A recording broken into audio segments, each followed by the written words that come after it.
ये कहानी आपकी आंखों में भी आंसू ला देगी। पति और पत्नी में जबरदस्त लड़ाई होती है।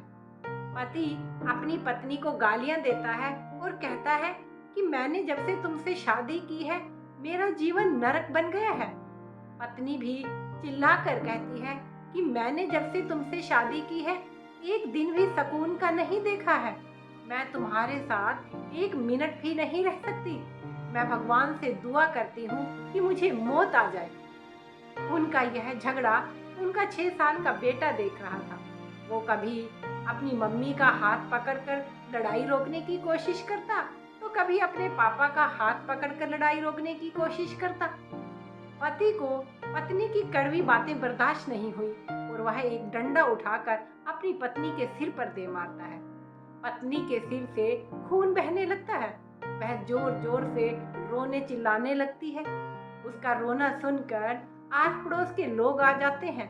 वो किसी तरह से पति को रोक लेते हैं, लेकिन आप पत्नी एक मिनट भी उसके साथ रहना नहीं चाहती थी। वह अपने बेटे को लेकर मायके चली जाती है। अब उसका बेटा ही उसका सहारा था। उनका लड़ाई झगड़ा कोर्ट तक पहुंच जाता है। पति तलाक के साथ साथ बेटे की कस्टडी की अर्जी भी देता है। जब पत्नी को पता चलता है कि उसका पति उसके बेटे को उससे छीनना चाहता है तो वो उसके गले से लिपट कर रोने लगती है।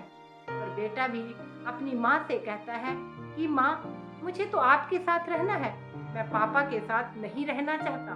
वो बहुत गंदे हैं, उन्होंने आपको कितनी बेरहमी से मारा है, वो मुझे भी मारेंगे।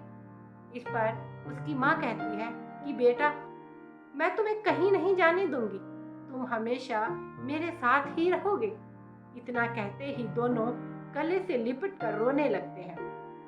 तलाक की तारीख का दिन भी आ जाता है। दोनों की कोर्ट में पेशी होती है। पति का वकील ये साबित कर देता है कि पत्नी बेटे को संभालने के काबिल नहीं है, इसलिए बेटे की कस्टडी पिता को दे दी जाती है। जब पत्नी को ये बात पता चलती है तो वो बेहोश होकर गिर जाती है। जब पिता बेटे को लेकर जा रहे थे तो बेटा दौड़ता हुआ रोता हुआ अपनी माँ के गले से आकर लिपट जाता है। बड़ी ही मुश्किल से पिता उसे अपने साथ ले जाते हैं। समय बीतता चला जाता है। माँ बच्चे की जुदाई में पागल हो जाती है। वह अपने होश गंवा बैठती है और पिता दूसरी शादी कर लेते हैं। पिता को बेटे की कोई परवाह नहीं थी। वो तो सिर्फ अपनी पत्नी को सबक सिखाना चाहता था। पिता दूसरी पत्नी के साथ मजे से जिंदगी बिताते हैं और वहीं बेटा घुट घुट कर जीवन जी रहा था। बेटे का मन पढ़ाई में नहीं लगता था, इसलिए पिता उसे होटल में काम पर रखवा देते हैं। इस तरह बेटा होटल में एक नौकर बनकर रह जाता है। अब आप ही बताइए, उस मासूम बच्चे का क्या कसूर था? ये सब क्यों हुआ? सिर्फ इसलिए कि पति पत्नी में एक दूसरे को माफ करने का धैर्य नहीं था, या फिर कारण कुछ और था? इस कहानी को लेकर आपकी क्या राय है? हमें कमेंट बॉक्स में जरूर बताइए।